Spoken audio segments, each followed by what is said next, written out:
Hey there, welcome back to the channel. I hope you're all doing fine, and today we are here for a new episode of the GSXR restoration series. We have replaced the chain, and this is one of the last episodes. However, as we are used to say, let's stop to talk and let's start to work. Finally, we can took it out. Done. I think it's worth to make a recap. I was having an hour and something free, so I decided to start to replace the chain. It was one of the last fixing that we were needed to make. If you don't recall why we had to change the chain, please look on the video where we have replaced the swing arm. What I made: first of all, I cut the old chain. I decided to test a Dremel for cutting the chain. It took a bit longer than a grinder, but it worked out. Then, for removing the chain link, I simply used a screwdriver and it went out quite easily. Just after, I tried to replace the front sprocket. To remove the front sprocket, you have to first remove the speed wheel, the speed sensor wheel that is secured by a 6mm Allen key. Now you have access to the nut that is securing the sprocket, so it's just a matter to untighten it, in principle. So first I've tried to use a wrench, but I was not able to remove it because the engine started to rotate. Then I tried to use the impact wrench to remove it, but again it didn't work out. And this is the evidence that sometimes without the proper tool you cannot do anything at all. I assume that who tightened the sprocket over tightened it, because it's expected to be 115 Newton meter, so I would say not so much to not be able to remove with my impact. However, this is the moment you should consider to subscribe to the channel, so I can then be able to afford a new impact gun and do also this kind of job and improve the content quality. Said that, we have continued by installing the new chain link. Let's start by opening the kit. I always struggle to open this plastic packaging. As you can see, in the kit we have the new O-rings, the grease for the O-rings, and here the clip type connection. So the principle is very simple. We have 4 O-rings, 2 goes on this side, then we insert this part here, we place 2 more O-rings, and then we put this part there. So this is how it's expected to work.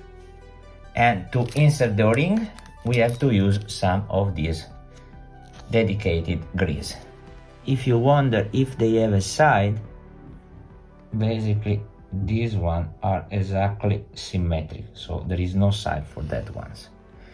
So once applied the grease on the chain link, we have inserted the 2 O-rings and then use the chain link to connect the 2 extreme sides of the chain itself. A bit of more grease before installing the 2 missing O-rings and the final piece of the chain link. It's time to insert this part that in principle is symmetric, but I love to see the number and the type in the correct place. So let's do something like that, and you see now it's very hard to insert it.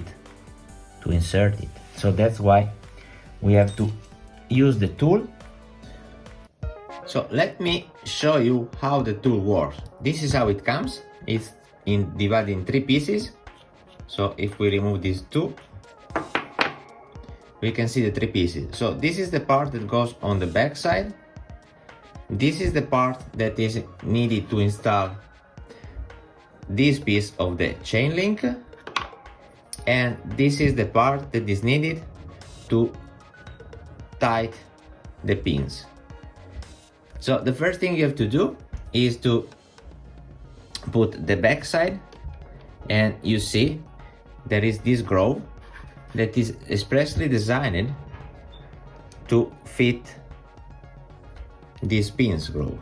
So hope you can see here, you see it's designed to let it screw here. So this you have to put it like here, secure that it is well placed. Then you insert the front one, and that means that you have to install this other part in front here, so securing that is well centered.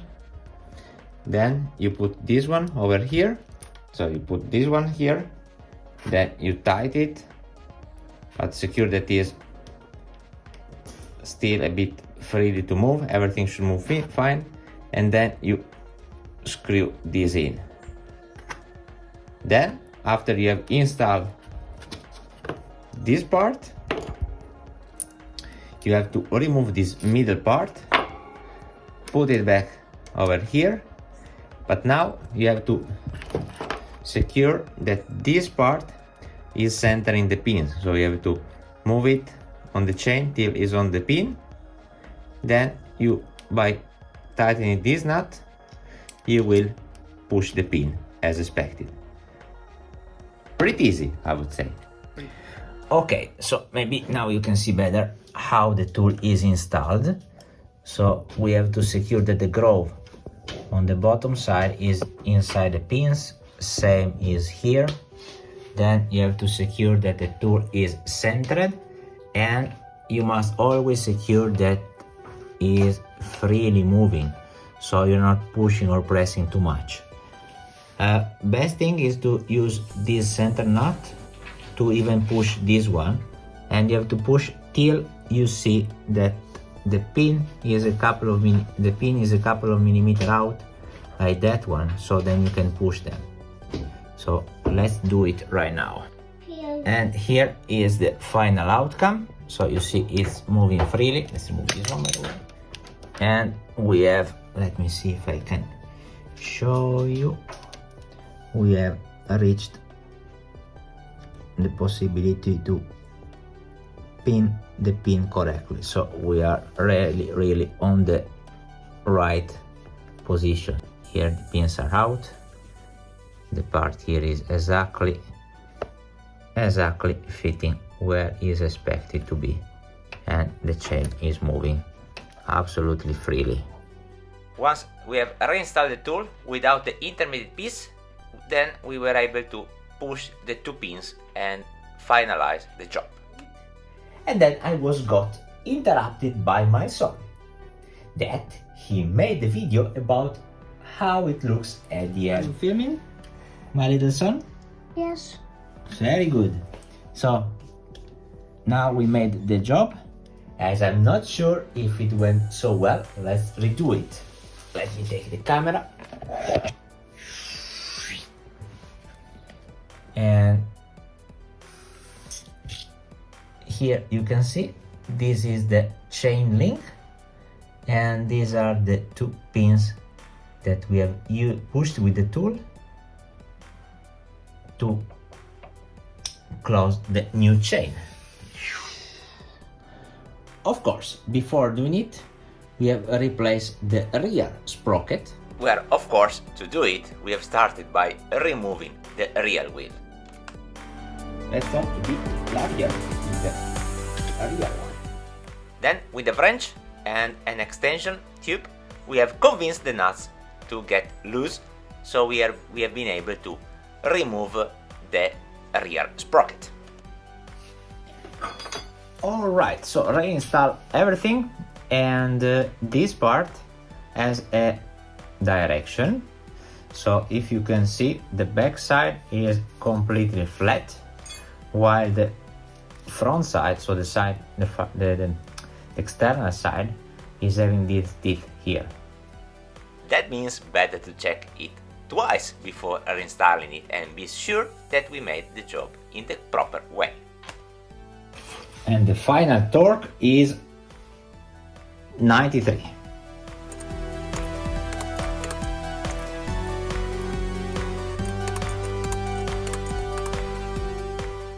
And reinstall the wheel.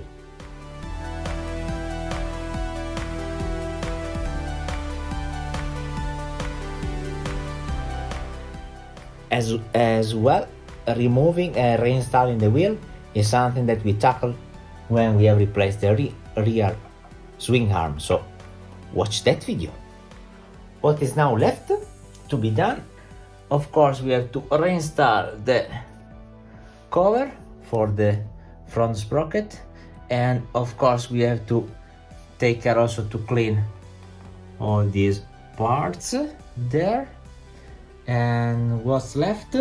Sure, we have to adjust the tightening of the chain, and just after we have to tighten also the rear wheel, and on the opposite side we have to reinstall the rear caliper and tighten all the screws, and then this job is done.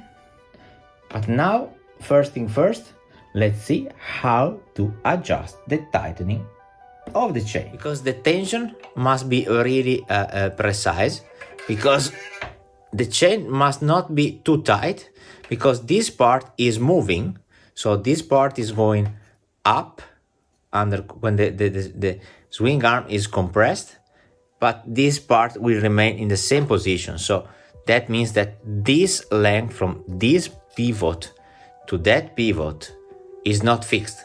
So when it's compressed, it's getting a bit longer. So that's why we need to secure to have a bit of play here. At the other area, there is too much untightened. So you see it touching here.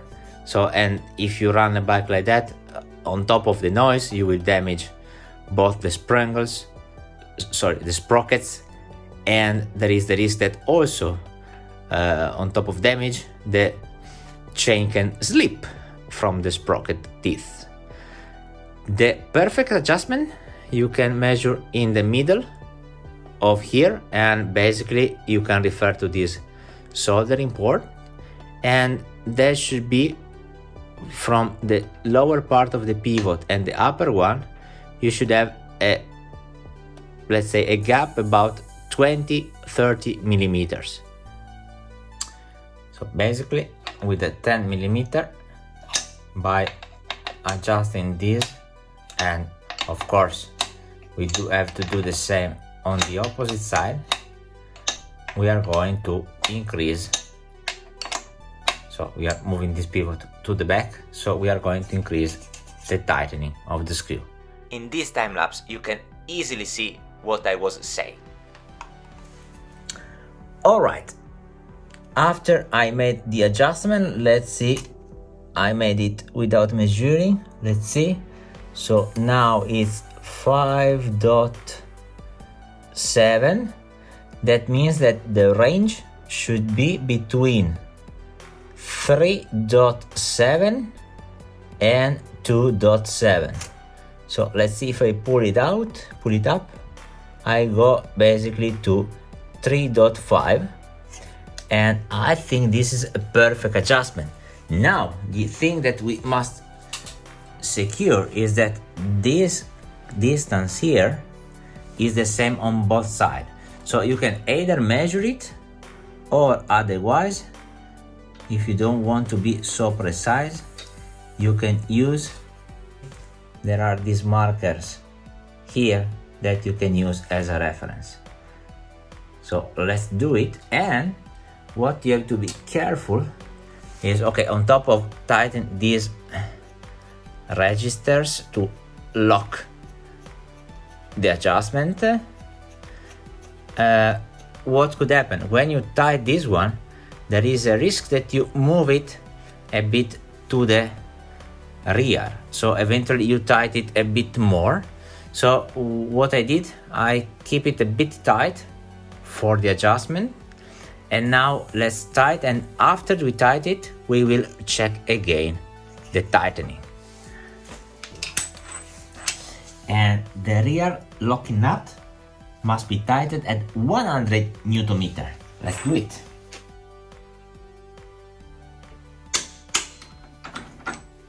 So now this is tight, and we have to check one more if we made it correctly. So we see that we are starting 5.1, if I may say, and moving up we go to 3.1, so exactly 2 centimeter.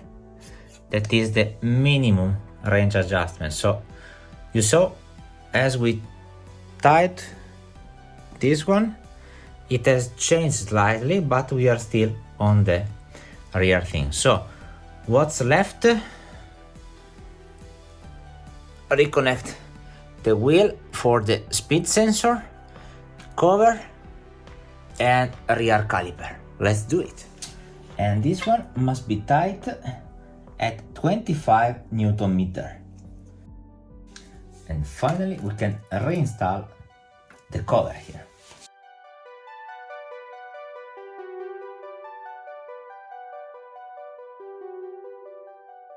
Just a suggestion, when you install speed pickups, always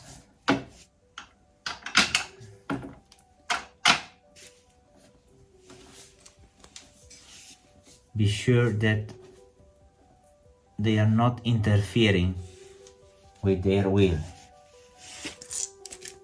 That's very important, otherwise risk to make a damage is pretty high. So finally, clutch connected, lever connected, all bolts and nuts, speed sensor connected, cover connected, chain adjustment done, rear pivot, rear adjustment tighten, rear wheel tighten,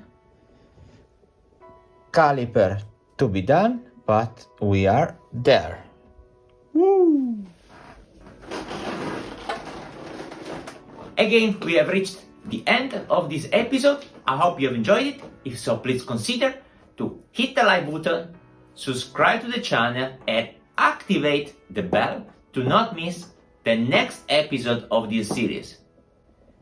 So, take care, stay tuned, and ciao ciao! Hey, hold a second. How did it end with the engine sprocket? So, no way to me to replace the sprocket, no way to remove this nut, and unfortunately my tools are having limited capacity. So I decided to clean it up, and it looks to be in really mild condition. Even if we compare with the brand new one, I mean, you can see that basically, let me focus it, the old one is in absolutely mild condition. So this is also the one with the rubber here, so that acts as a silencer. So I would say that I'm going to leave this one and give a brand new spare one to the new owner.